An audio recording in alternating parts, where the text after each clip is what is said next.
evening, everyone. Thank you for coming. Thank you for hanging out. Like Kate said, thank you for coming out on Tuesday night. I want to thank the high school for hosting. I want to thank Abington COPES and Melissa Cook for sponsoring and all the hard work that goes into, raising awareness and just trying to get the information out there. Like was said earlier, maybe we can get a little buzz going if you tell a friend that you had a positive experience here. Next year we'll do it again. And however you got to market it or incorporate other things to get a greater attendance. One thing I will say about this presentation is really it's not like limited or exclusively focused on substance use. Like most of the teens, they're not really in the substance use world. Some of them may be experimenting with vaping, or maybe it's self-injurious behaviors, but really it's like a story, which is my story, tied in with science. And the drilling point, or the main point, is as a young person with low self-esteem, insecurity, racing thoughts, ADHD, and totally buckling to all types of peer pressure, I made a lot of bad decisions. And my bad decisions led to addiction, but that's not always the case. So the grand overview is really about how do we build people up, lift people up, help young people who may be suffering from anxiety, depression, or any other kind of condition, and give them some love and give them some support so that the idea of self-medicating or self-soothing or unhealthy coping mechanisms is not a thing, right? How do we teach them healthy coping mechanisms? On the parent and caregiver side, it's also like, well, how do I talk to my child, And for the students that are here, I'm glad you guys are here. When I go into the high school, I've done this talk, I don't know, it's been probably 6 or 7 years, and probably over 10,000 students that I've spoke to, and I make it a point to not talk to them like kids. Because when I was in high school, and I'm old now, so I feel like I'm at that age. When I was your age, you know what I'm saying? I'm that guy now. But the programs they had came in and it was like, don't do this, don't do that, you're gonna die, don't do this because I said so. The police would come in, they'd do the prison scare reform, like all those tactics. And for me personally, those didn't land at all. And when I was 15, even though I was like a late bloomer and I was like a small 15, I thought I was a grown man. And I didn't like to be belittled, I didn't like to be talked down to. So my approach when talking to students is like, you're young adults, you're the future, I'm not going to disrespect you, I'm not going to try to scare you, I'm not going to try to be cool. What I'm going to do, what was never done for me, is just give you some facts. I'm just going to give you some information and do whatever you want with it. The hope is that you make better decisions than I did, So the cautionary tale is obviously me. The science of addiction, I think, is the most powerful part. I don't take credit for it. Just a little background on me. I personally have been in long-term recovery since July 2nd of 2010. God willing, I'm coming up on 15 years. I don't drink, I don't smoke weed, I don't alcohol, nothing. Completely abstinent. And as a result of that, I found myself working in treatment. And I've worked in mental health and addiction treatment for the last over 12 years. I'm currently the Senior Director of Community Engagement at New England Medical Group, and I joined them like 14 months ago specifically because they have a teenage mental health program. And so for the last few years, really expanding my speaking and consulting work, I just have a love for the teens. Like, we have adult services as well, but in Hingham and in Milford, we have a day program, a mental health program with kids that are experiencing acute anxiety, depression, thoughts of self-harm. Some of them have active self-harm. They're on all different ends of the spectrum. They can go get comprehensive care while still maintaining schoolwork and help them get stabilized to get back to school. So it's been amazing and it's been awesome. And what the reality is 65% of those young teens that we're getting, they're not doing any drugs. They're not using vaping, they're not doing marijuana, they're not drinking alcohol. They just genuinely have something else going on and they need some help. And so early intervention and clinical interventions and this whole raising awareness thing is let's get the young people that are hurting before they go down that road, because we know how destructive that road can be. So risk factors, vaping and nicotine pouches are a huge thing, so we talk about that. And then I also feel like practical refusal skills, right? My parents used to be like, and my mother, God bless her, she's a sweetheart, good human, loved me, cared for me, had a decent childhood. But when she would approach me about, oh, if you're going out with your friends in high school, don't drink. It's like, why, Mom? Because I said so.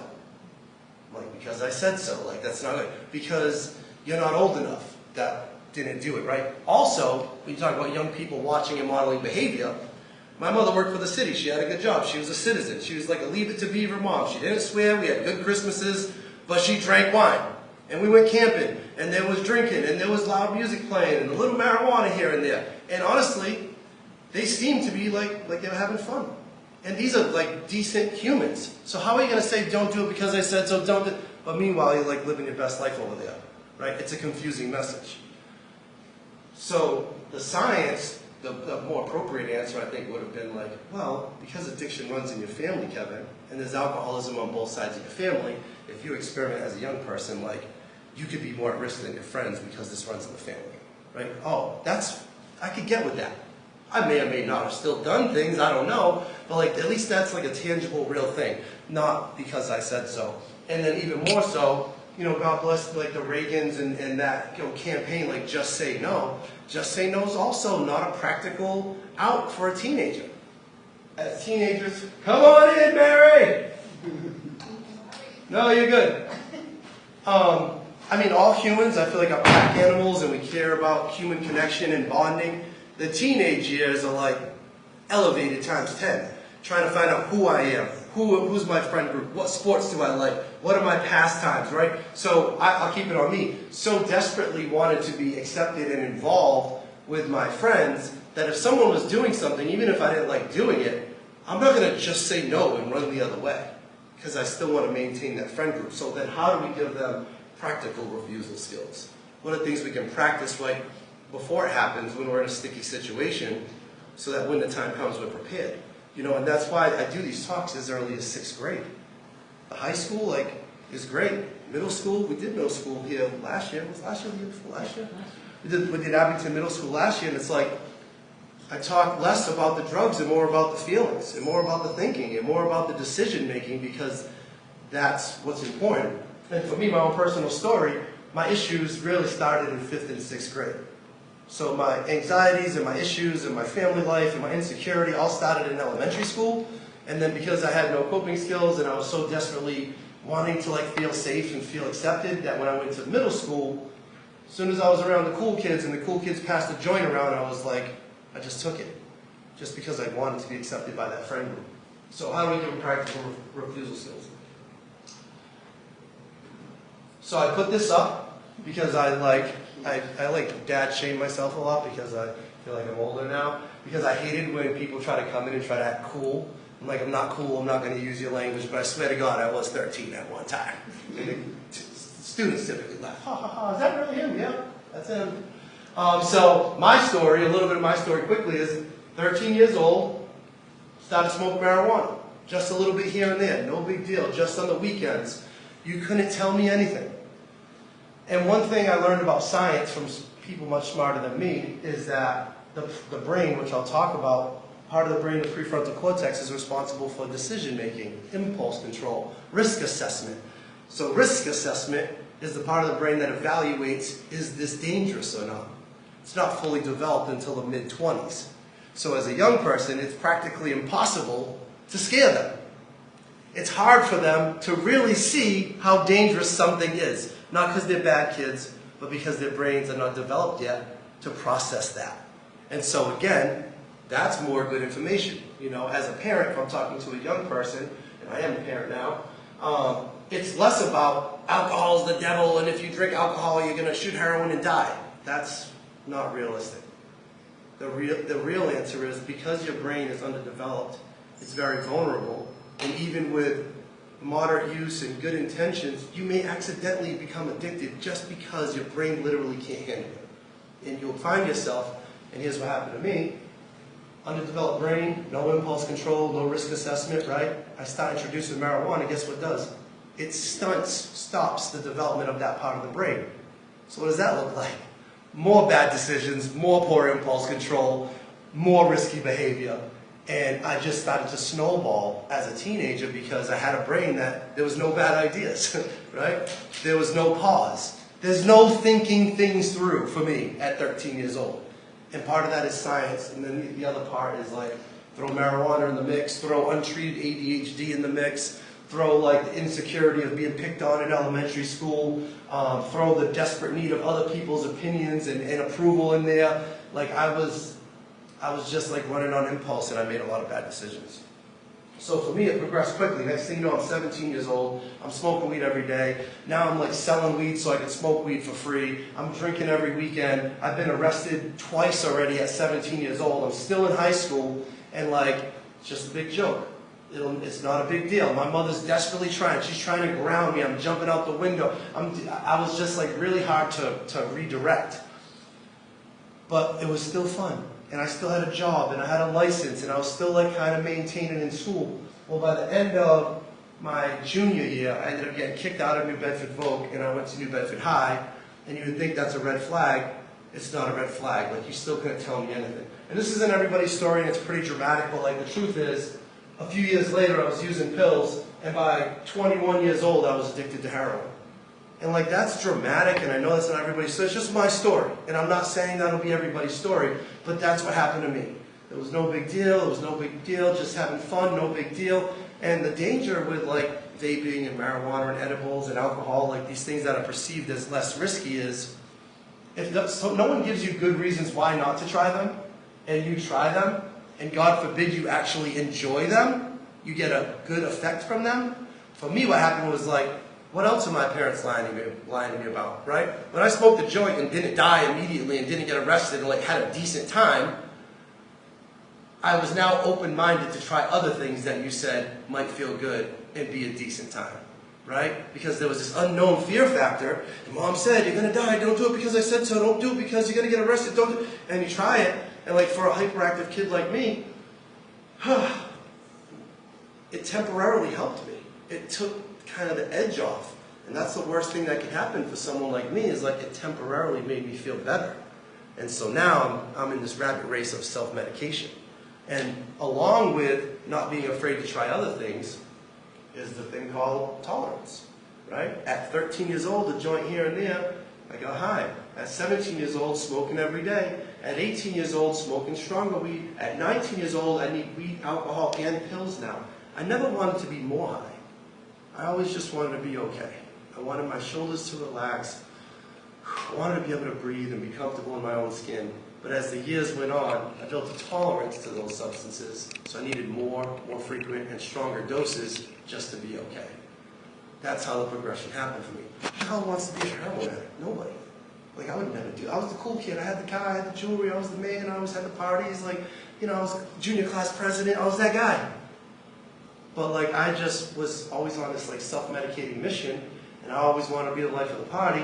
And like, next thing you know, one day pills came out, and like, I tried a pill and it wasn't a big deal. And then Oxycontin came out, and like, I tried Oxycontin and I was addicted immediately. And then I couldn't afford Oxycontin. And then someone said, well, if you try heroin, it'll help you not be sick. And I tried it. You know, again, not everybody's story, but that's what happened to me. And I only added this because I used to not talk about myself at all, because I feel like my ego gets all blown out. I like the attention, make it about me, and I made it all scientific and all data, and I had statistics from the CDC, and I would like pepper in my story a little bit here and there. And then the students would come alive when I actually got authentic and talked about my story.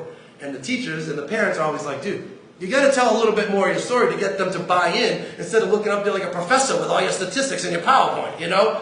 So I was like, all right, new strategy. I change this thing every year, like try to make it most relevant. I start with the kind of Kevin Rosario story, and then we get into like the more general data and statistics. So I already talked about this, so I won't go on and on and on. But it's like, how did it happen to me? How does it happen to anyone? Well, I had anxiety, I had low self-esteem, I had some family dynamics. My parents, good people, but they're always fighting at home. Dad was like a fisherman, then he was a painter, always inconsistent income. There was like static in my household. I moved around a couple times. I was hyperactive. I'm still hyperactive. I'm 45 years old. Like, this is where I live. I'm actually still calm right now. I haven't even popped off yet. Like, imagine that. Imagine me at 14. Like, I was not okay. Like, I live up here. I had half a cup of coffee at like 7 a.m., right? You see me at 9 p.m., I'm like, wait! Right? So that's a factor.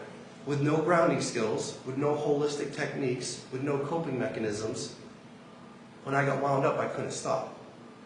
So the substances took the edge off. Now, at 45, I'm not on any medication, so I have to breathe. You'll see me do it a bunch of times during this talk because I get crazy. I get manic. I'm passionate about this. I love this stuff. But if I feel that I'm getting too up here, I'm going to trigger people and turn people off. I'm like, bro, dial it back. It's mindfulness, right? Cognitive behavioral therapy. Breathe. Notice the surroundings. Look at the light. Take a breath. Calm down, bro. Like this happens now because people taught it to me. I'm not like some guru that made this up. People taught me how to self-regulate. I had no regulation skills as a young person. Oh,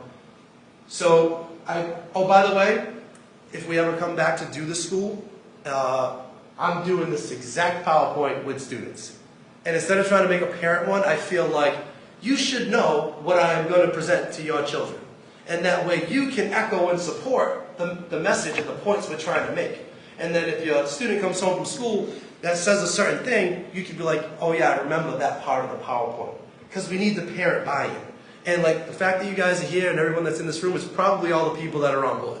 The people we need here the most probably didn't come, you know? So thank you for coming anyway, right? But the goal is like, if we're in the school, like, vaping is dangerous and this and that and blah, blah, blah, and they go home and the parents are like, it's just vaping. Then what are you going to do? How are you going to discipline and reroute a kid whose family structure does not support the same things that we're saying? So I feel getting the parents and caregivers in the room is as, if not more important than getting the students in the room, because we all need to be on the same page. We need to be on the same team. So I said that because this triggers a question. When I'm with the students, so I don't put them to sleep, it's usually an hour, hour and 15 minutes. I'm going to dial this down to 30 or 45 minutes so you can go live your best life on a Tuesday night and I'll be here all night. But I want to get them engaged. Hey guys, what do you think addiction is? And they raise their hand and they're like, heroin and drugs and homeless people. And it's like, is there anything else? And I'm baiting them because I want to get them to social media and video games and vaping, right? And gambling and hoarding. And there's so many other things besides like what we think of, the homeless guy with a brown bag in Brockton. That's addiction. No, like most people that suffer from alcoholism and physical dependent addiction are actually high-functioning people among us. You won't even know. They hold down good jobs. They're probably decent parents. Might even have good credit scores, right? But they're physically dependent on drugs and alcohol. It's not the visual we think it is. So addiction is like a reoccurring use of something despite negative consequences. So a habit, going to the gym 5 days a week, could be a healthy habit as long as it's not affecting your life. But if you're in the dungeon of your basement with the headphones on playing your video games 24/7 and you're not doing your homework and you're fighting with mom and you don't want to eat dinner at the dinner table, now we're crossing into a line where maybe that's a little too much. Can we find a healthy balance? Video games are not bad. Balance, right? Sometimes it leads to dependency, not all addiction does, but often with addiction, many addictions, you find the rationalization, the minimizing, the denial, the defending of the thing. You ever have someone do something too much and you're like, bro, chill out. And they're like, meltdown. Bro, it's not that serious. You know, there's some kind of attachment to it. They're getting something out of it. What's that about? Oh, we'll get to that, right? Boom. What's dopamine? One thing I'll say is schools have come a long way. Almost all high school kids know what dopamine is now. So good job to health teachers and curriculum people. Like, that's a huge thing because I never heard of dopamine until I got into the treatment field. But dopamine, and I'll ask them, and most of them know, dopamine is a chemical in the brain that's released from the limbic system as a means to reinforce good behavior, healthy behavior. That's what it's supposed to be, to keep the human race alive. If you eat, if you laugh, if you exercise, if you make love with your significant other after college, that's what I say, it releases dopamine because we need to do all those things to make more humans to keep the race alive, right? Just like fight or flight is like a pre-built software that we didn't learn. You know, when you freeze, you die. You either fight or you run. That keeps you alive. That's something that we were born with. Well, the dopamine in the limbic system is the same thing. So what's supposed to happen and how dopamine is supposed to be used is when you do certain things in healthy amounts, it releases a chemical that makes you feel good that says, that was good, you should do this again. So dopamine's the problem, not substances. Alcohol's not the problem, drugs not the problem, vaping's not the problem. Bigger, higher level problem is dopamine. Excuse me. Because one thing all the addictions have in common is dopamine. Now, some drugs release larger bursts of dopamine, but just for example, drinking alcohol. Drinking alcohol, and this is a number I'm just making up, so I have works cited, you can Google a lot of my stuff. This particular statistic I'm making up. for visual kind of purposes. But like, drinking alcohol releases 1,000 times more dopamine than laughing. You know, doing cocaine releases like 5,000 times more dopamine than eating candy or a cake or something, right? So these certain things release dopamine. It gives you a little burst, just a little dose of dopamine, a little, ooh, that felt good, let's do that again. And then when you get into the vaping and the alcohol and the marijuana, you get hit with 1,000, 2,000, 3,000 times a bigger burst of dopamine, which your brain registers as, oh, this is dopamine. This is the chemical, the reinforcement chemical, and when we feel good, we're supposed to repeat the behavior. So the drugs are almost designed to make you believe you should repeat the behavior, because dopamine is a chemical that your brain registers as like a puppy treat. When the puppy is new and the puppy pees on the floor, bad puppy. Puppy pees on the paper, puppy gets a treat. The puppy learns real quick. I don't like getting yelled at, I like the treat, right? Reinforcement. That's literally the same thing what it is. And so that, when we're talking about vaping, is why vaping is so dangerous. If you're 30 years old and you decide to vape for whatever reason, God bless you, knock yourself out. Like, your brain can handle it, still not healthy, still not a great idea. But why it's so dangerous for teens is the large bursts of dopamine, their brain will say, do it again. They'll become dependent on the dopamine. And then over a period of time, what happens is they become desensitized to all the other things that release dopamine. And you lose interest in those things. So if you used to play sports, even video games, used to enjoy spending time with your family, used to be in a certain clubs or whatever, those things provide a thrill. Maybe it's dopamine, maybe you get a little adrenaline, maybe it boosts your serotonin, right? There's all these other chemicals that are at play, but if you are just vaping all day every day, or taking marijuana edibles or alcohol, whatever it is, those large bursts of dopamine cannot be replaced by regular human functions.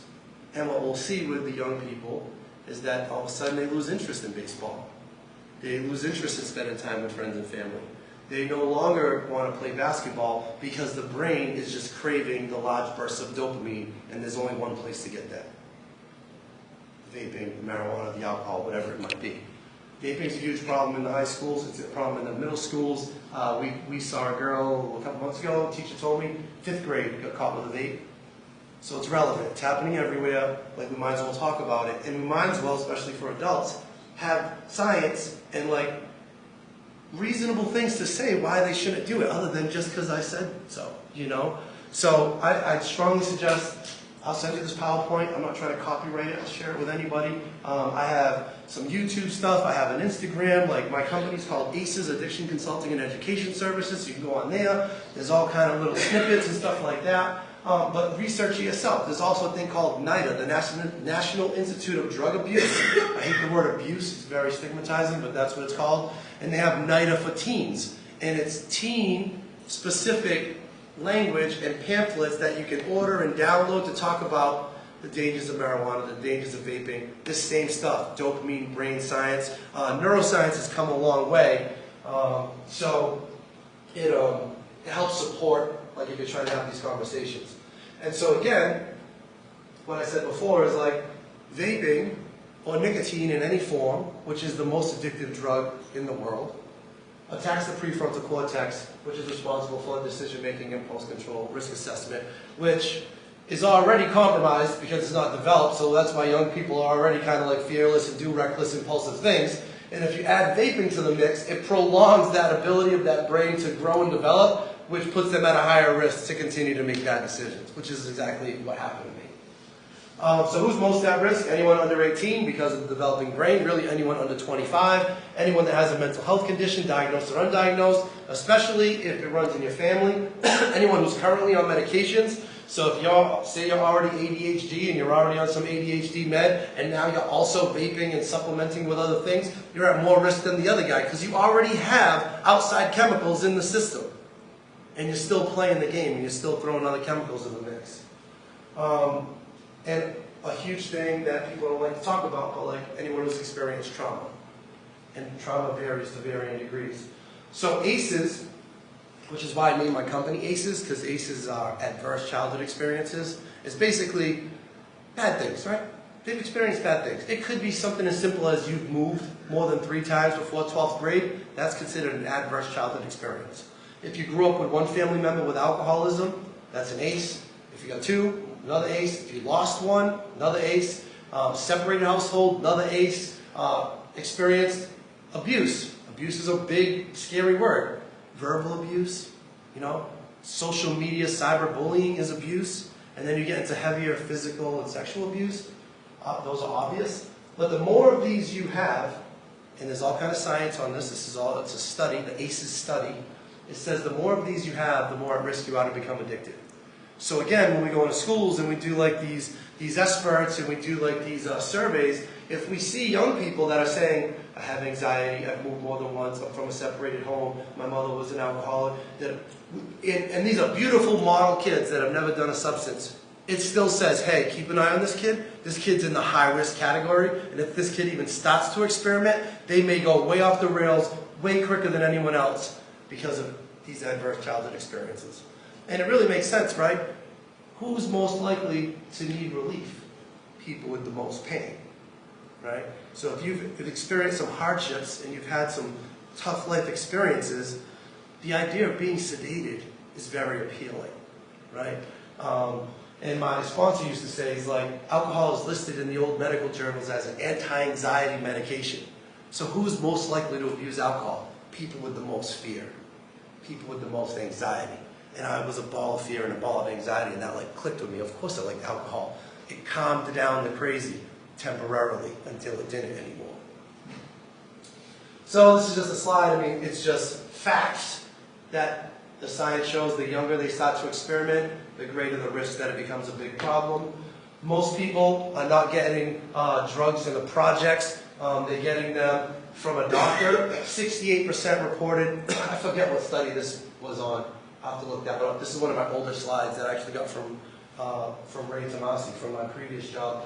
But there was a big study that was done. 68% of teens reported they tried their first illicit substance. They got it from their friend or family member's medicine cabinet. That's why National RX Take Back Day is such a huge thing. If you got meds in your cabinets, you're not using them, get rid of them. If you need them, your doctor will give them to you again. Like there was actually a thing a couple of years ago called pharma parties. And to go to the party, you had to go into your family medicine cabinet and find anything that said take for pain, for sleep, or may cause drowsiness. And you got to bring that to get in the front door. And they'd have like a Halloween bowl. And who the heck knows what was in that bowl? And they just threw all the pills in the bowl, and then throughout the night, the teens are just popping pills out of the bowl. You don't even know what the heck it is. Right? So get rid of them. And when people say this argument, it's just marijuana, Kevin, it's just like, it's just vaping, he's a good kid. Yeah, no kidding, dude. 93% of people addicted to heroin and fentanyl did not start with heroin and fentanyl. Like, very rarely does the 10th grader leave the high school and like go sniff heroin in the backyard. It's this experimentation, this progression. So like if we don't nip it in the bud early and just roll the dice and hope it's just a thing they outgrow, what happened for me, it was like by the time I'm like, oh man, this is a problem, I want to stop, I actually couldn't stop. But when you get them younger, before it's too far gone, they might kick and scream, but it's actually easier to stop because less physical, mental, and spiritual, emotional damage has been done. So early intervention is important. By the time I'm like, whoa, this is crazy, I don't want to, how did I become this? What am I doing? I'm Kevin Rosario. I got a job, I make money, I think I'm a cool kid, right? And I'm like, I'm done. I go to detox, I'm done, I'm never using it again. Within a few days, well, if you just use a little bit, you'll be okay. Just smoke a little weed. My brain was whispering to me. Like cognitive changes have taken place that when I made a decision to stop, I now found I couldn't stop. And I was just in this vicious cycle of starting and stopping and starting and stopping and breaking my mom's heart. And it was miserable. Almost 10 years. 21, I got sober at 31. 22, 23, I was like already on methadone clinics. It was like so bad. It was like no hope. And I finally got out of it through long-term treatment, thank God. And I always think this is a funny statistic because I'm a New Bedford guy. I grew up hanging in the projects and through a lot of I've been in some rough situations, right? But of the, what's the statistic up to now? Massachusetts alone averages over 2,000 overdose deaths per year. In the United States now, we just reached a horrible benchmark that over 1 million documented Americans have died from an opioid-related overdose death. And of that demographic, the largest portion of people that were affected by that were the 20 to 34-year-old white male from a middle-class family, from an Abington, like from a good town. It's not the hood rat project homeless people in Springfield. It's our kids, it's our families, it's people that just made some bad decisions that ended, very poorly for them.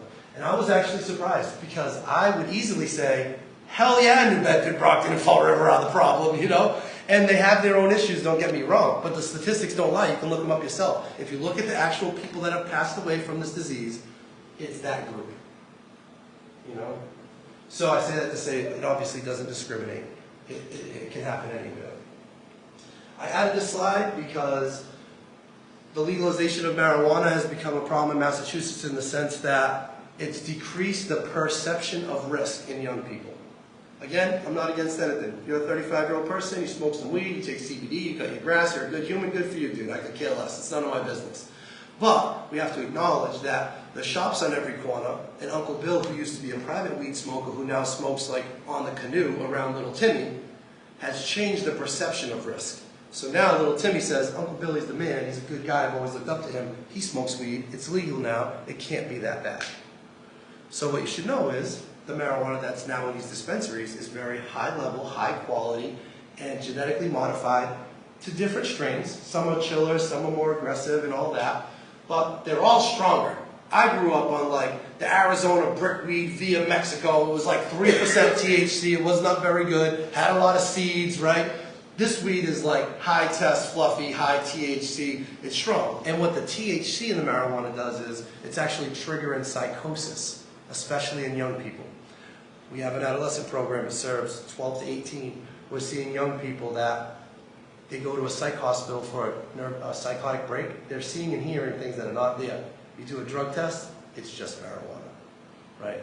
So it's just, you should know, just be aware that this marijuana is a lot stronger these days. And again, I'm not against any of it. Do whatever you want to do. But we're trying to come up with data and information to try to help young people to make better decisions. So, like, stick with facts. When you're an emotional, overbearing helicopter dad, and I'm like freaking out, and my kid's like, dude, get away from me, bro. You're like extra. You're so dramatic. Like, it's not going to land.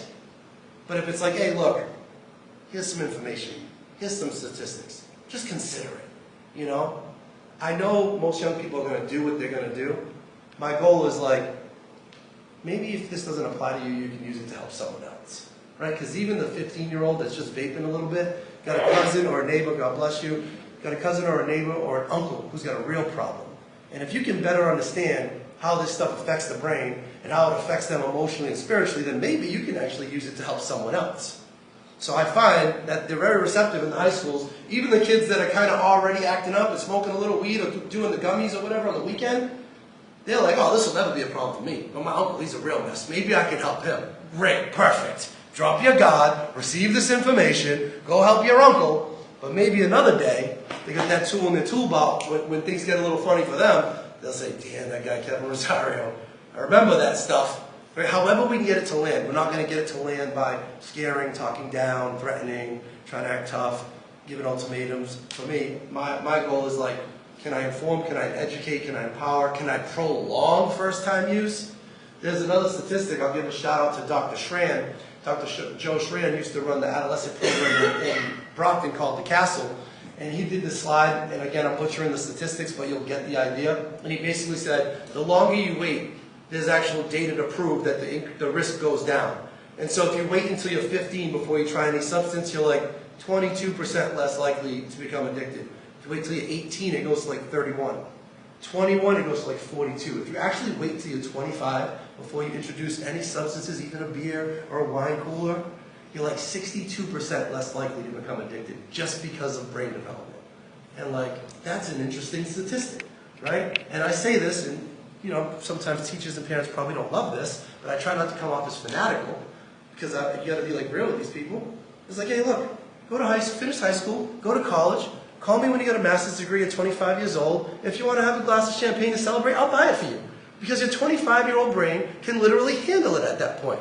And I only say that to make the point that I'm not trying to be fanatical and say, don't ever do it, everyone that does it is going to die. That's not true. It's just like, consider not doing it now because of the developing brain. I also try to make a point to say, like, don't go home and torture your parents if they have a glass of wine. Not all people that have a glass of wine are alcoholics. They have a fully developed brain. Leave them alone, just so you know. because sometimes they'll use this as ammo. They'll come home guns blazing and give you the business, so you gotta be careful. So I talked about all that. Alcohol again, legal, kills more people every year than any other drug. That's a fact. More than fentanyl, more than heroin. Look at these, so pretty, right? I can tell you this. These were not designed to help the 50-year-old filterless Pall Mall smoker transition off of cigarettes. That's not the target audience. Me, I'm an OG hustler, New Bedford, rah-rah. Like, I don't like being hustled. I don't like being tricked or played or connived. This is a conniving marketing practice to attract and retain young clients. No OG cigarette smokers smoking the blue raspberry bubble pop. You know what I'm saying? It's not happening. They're going after the young people. So again, know some risks of vaping. Big surprise, it affects the brain. It affects the ability to focus. So you got an ADHD kid who's already spazzy, and he's nicotine, it actually makes it worse.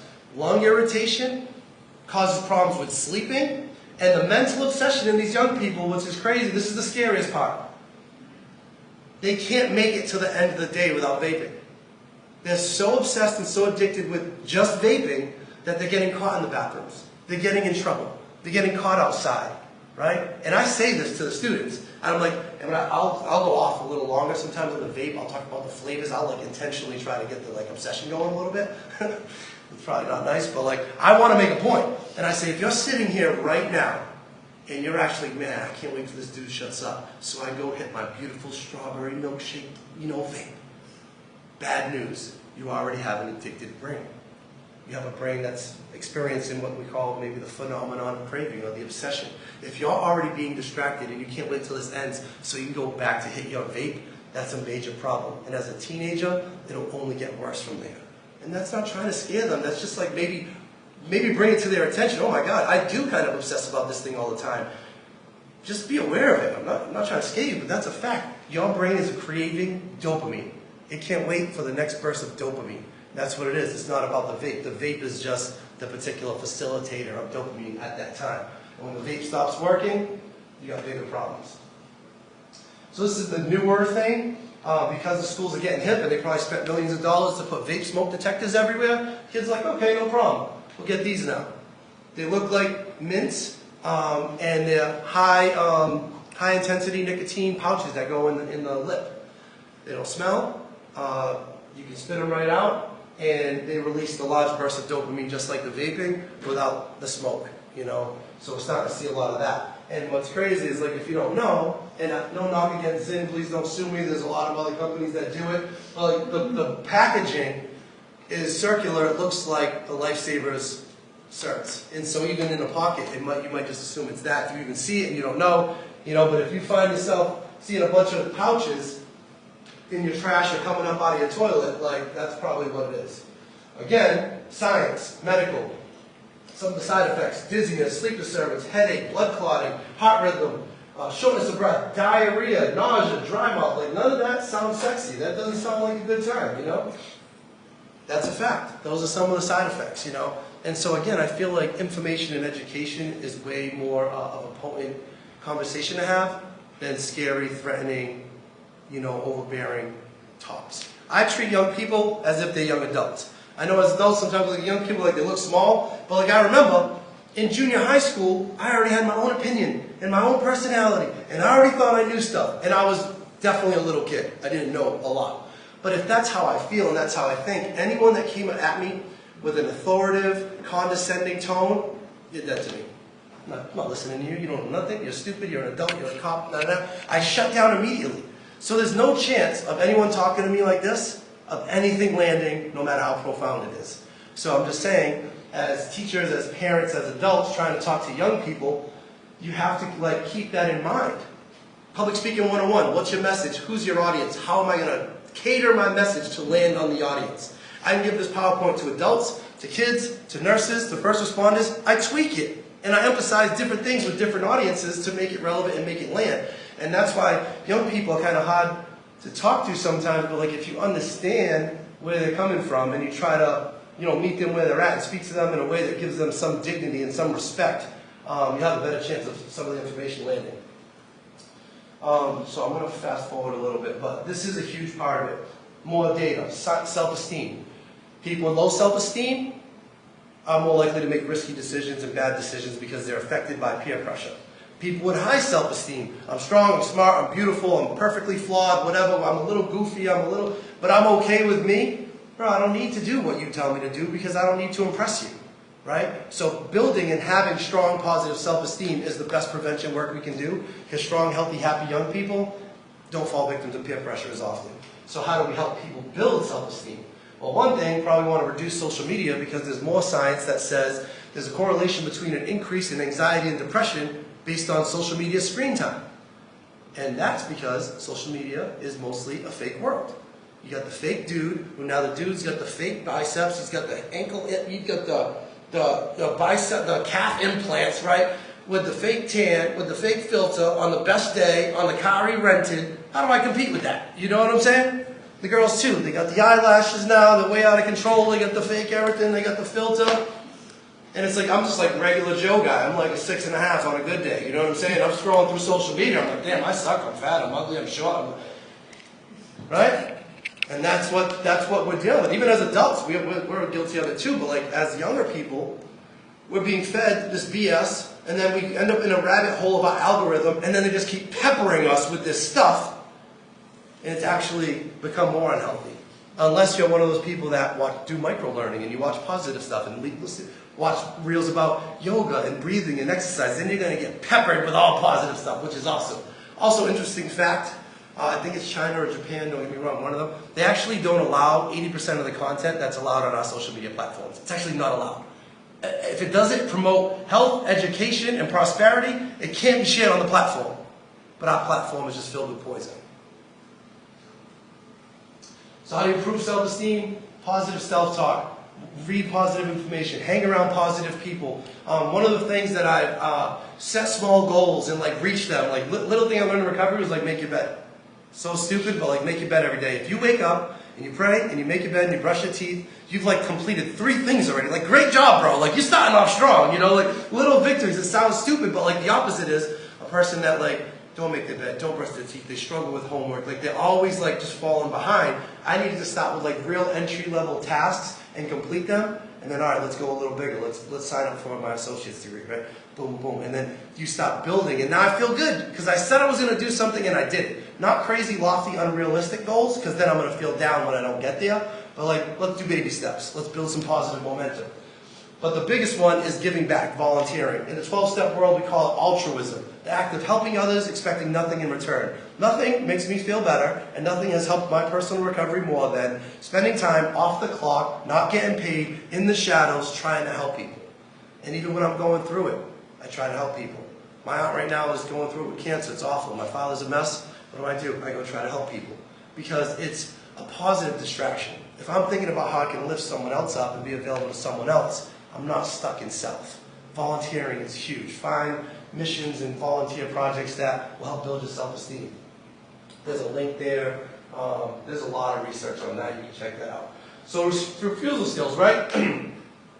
Have a plan. Like they always say, failing to have a plan is planning to fail, right? So if you don't have a plan, you're set up for failure. So I think, again, age-appropriate language, but as a parent, I have 2 kids, 2 beautiful kids. Well, bad news for them, they already got a couple aces. Me and mom didn't work out, we're separated. Ace number 1. Me and mom are both in long-term recovery, which means substance use and alcoholism run in both sides of the family. Another ace. My kids are in one of the highest brackets of risk. So guess what? As soon as I feel it's appropriate, and if we've already started the conversation around sugar, that's enough sugar. We see the obsession to get crazy about sugar. Sugar can kind of like be like that, right? So tone down the sugar, relax, right? My kids drink mostly apple juice and water, thank God for that. They actually like water, but it has to be fresh, has to have ice in it, it has to be cold. They don't do room temperature water. I can live with that, right? But as soon as I can, I'm going to start talking to my kids about self-esteem and making good decisions and the warning signs of this. Because if they experiment, they are way more likely to go off the rails than little Bobby, who's got 2 athletic parents who never did drugs. So, you know, we can ramp it up and be more intense and like talk about things more specifically, but I, as a parent, I am choosing I mean, they're young. I'm looking late to the party. My kids are 4 and 5. I got some time, I think. I can deal with the sugar and like the snacks thing, keep that under control because they go nuts with sugar and snacks. But I think we got to start talking about it as soon as we can. And even if we're not talking about substances at all, we should be giving them opportunities to build self-esteem. We should be empowering them. I saw a little clip the other day that said, our past generations are so traumatized that we don't allow our kids to be kids anymore. We save, we helicopter, we make their bed, we do all the things because we love them and care so much, but we're not giving them the opportunity to build self-esteem. We're not giving them the opportunity to be self-sufficient. We're not giving them the opportunity to fail. And what comes with failing. Neil deGrasse said the other day, I saw something, he was like, you know, a mom had an egg on the table and this 3-year-old wanted to grab the egg, was curious what's the egg, and the mom's like, no, it's the egg, and the kid's going to probably drop the egg and break the egg. And he's like, so what?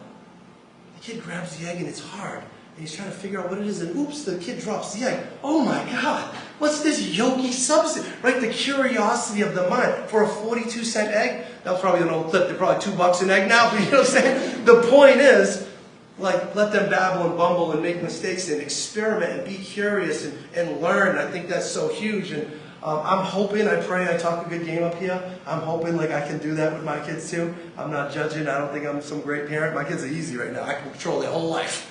They don't do nothing without me. 12, 13, 14, and I have to let them leave the house. I'm scared to death, right? I may become a helicopter dad. I don't have it all figured out. Right now, I'm just sharing some experience as I have so far and sharing like data and science that I've learned along the way. So again, have a plan, practice role playing. If someone comes up to you, you're going to do. Have an out. Look, I would, but like addiction runs in my family, so I'm not willing to take a try. Hey man, you want to try this vape? No, like I did already before and it made me sick. Or like, I'm focused on sports and athletics. I'm not, whatever it is, like have something. And I give this to the parents and I tell the students too to tell your parents, if you're awkward and you're afraid to be called on the spot, the best thing we can do for our kids is buy drug tests and breathalyzers on Amazon, right? So now, the easiest out is this. Yo, Kev, you want to vape? Look, bro, I would, but my mom, cuckoo for Cocoa Puffs, all right? She heard this dude, Kevin Rosario, share at Abington High School. Now they think I'm going to shoot heroin. They got drug tests and quick cups and breathalyzers all over the house. If I come home with one red eye in the peak of allergy season, she's going to test me. And if I get caught, the Wi-Fi's gone, the iPhone's gone, the PlayStation's gone, bro. I'm just not willing to take that risk. And just about any teen is going to be like, that sucks, bro. You know, I'm sorry for you. They're going to leave you alone because Wi-Fi is life. Wi-Fi is life. And so we give them, we save the kids, the students, from being awkward and coming up with a story like, but legit, buy the drug test and show them. And then when a kid comes over the house, they can bring him to the bathroom. Like, see, tell them it's crazy. She got drug tests all over the house, you know? And like that might save them because you can even retain the cool kid card. Be like, you know what, bro, I would, but my mom's got drug tests all over the house and she's been down a YouTube rabbit hole, bro. I can't do it right now. Like maybe some other time. Just give them some way to get out of it without being paralyzed with fear, without being ostracized, without losing that connection. And then I challenge the students to say, how about this? Deflect and be the positive influence. No, I'm good, but like you want to go play basketball, you want to go play Fortnite, you want to do something, Roblox, whatever you want to do in healthy doses instead of doing those other things is good. Now, if the person's toxic and they're going to continue to do it, then you got to have a boundary and not let them drag you down with them. But like maybe you're that person that makes it cool to not do it. And we can offer something else. But you got to come up with a plan because if you don't, when the day comes when it was like me, I just want to be down, I want to be accepted, boom, boom, boom, I just did it. I didn't think about it, I didn't process it, I had no pause, I just did it because I didn't know what else to do. Alright, so parents and students, again, how do I get help? So I've had many students come up to me, hey, I am vaping, I've tried to stop, it's hard. Or I've had kids come up to me, I think the last thing we did, she's like, I've been 18 months, I'm in recovery. She's like 15 or something. I was like, oh my God, like high five. I was all excited, you know. And like she was on her recovery journey. But so like, what do I do if I'm already starting to experiment? Well, the easiest answer is like, get a professional assessment. I'm available, I'll talk to anybody, anytime. Doesn't have to be me, you want to have more privacy. Maybe start with your primary care, but just know this on primary care, they're not mental health or addiction specialists.